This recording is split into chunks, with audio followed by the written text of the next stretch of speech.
Seniors, members of the class of 2010, here you are at last. Congratulations. At the start of your Wellesley journey, in the chapel, at the end of August 2006, you were welcomed by President Walsh. She spoke about starting college as one of the rites of passage. As part of that rite, she noted that you would be adding an identity. You would be the Wellesley class of 2010.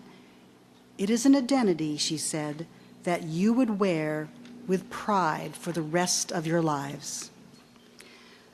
You know, 2010 seemed a long way off back then, and yet here you are, 4 years later, experiencing another remarkable rite of passage at this commencement ceremony.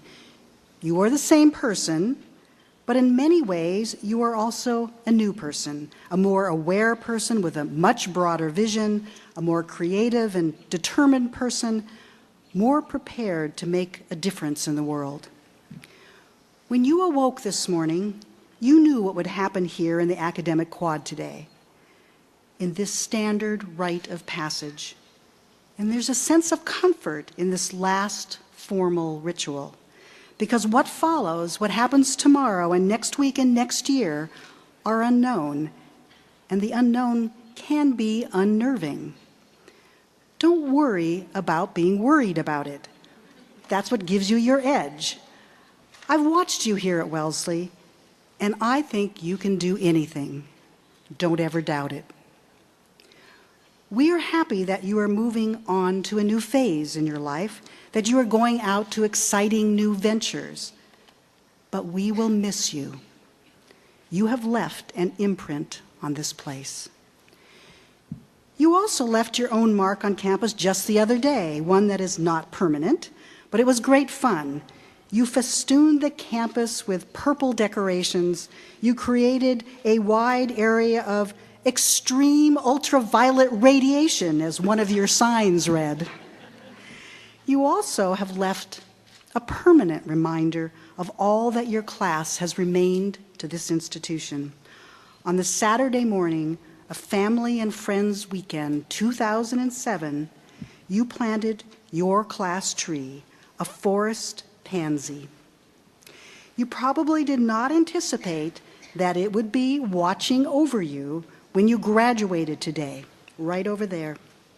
After all, at that time, it was standard for commencement to be held on Severance Green.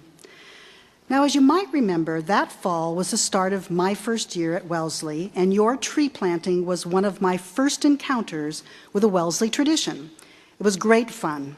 I walked by your still small tree just about 2 weeks ago, and it had begun to sprout small purple flowers, clearly determined to be appropriately accessorized for its own class's commencement. We have many traditions and rituals at Wellesley, but Tree Day is amongst our oldest ritual, and it began with the very first classes at Wellesley in 1877. The college was brand new then and only had 2 formally enrolled classes. The sophomores, the class of 1879, and the first years, the class of 1880. Our founder, Henry Durant's idea was that Wellesley girls would have a tree whose growth they could watch as they watched theirs all through the college years. A tree in which on every future visit they would recognize a long-acquainted friend. On that first tree day, Henry Durant provided 2 trees that our neighbor across the lake, the Honeywells, gave him. They are still our neighbors, by the way. They were Japanese golden evergreens.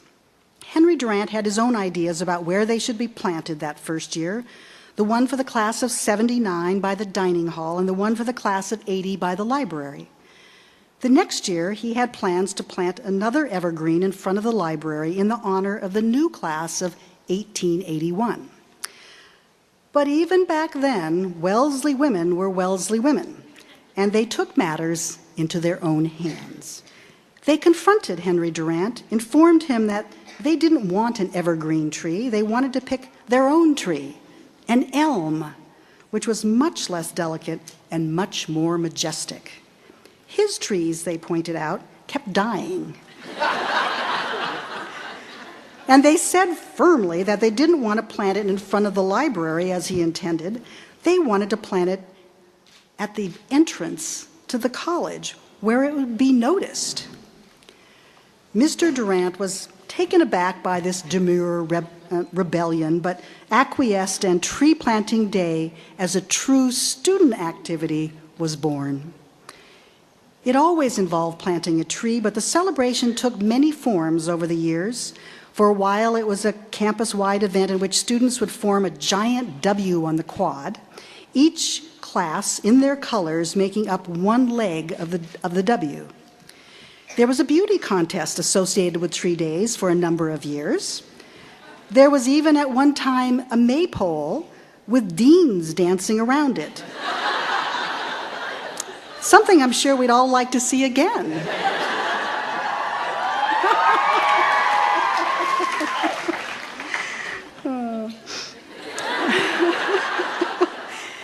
In time, the celebration became what we have today, the sophomore class planting the tree and devising their own ritual to mark the occasion. However celebrated, it remained an important tradition all these years. At reunion each year, members of each class seek out their tree. They always want to see it, to see how it has grown. I think you are the only class to have your tree looking on as you receive your diplomas. Mr. Durant would like that. Some Ivy League schools in the 1800s had the tradition of students planting ivy in their senior year as they left. Mr. Durant's idea was that tree should be planted early so that it would grow along with the class as they grew in their education.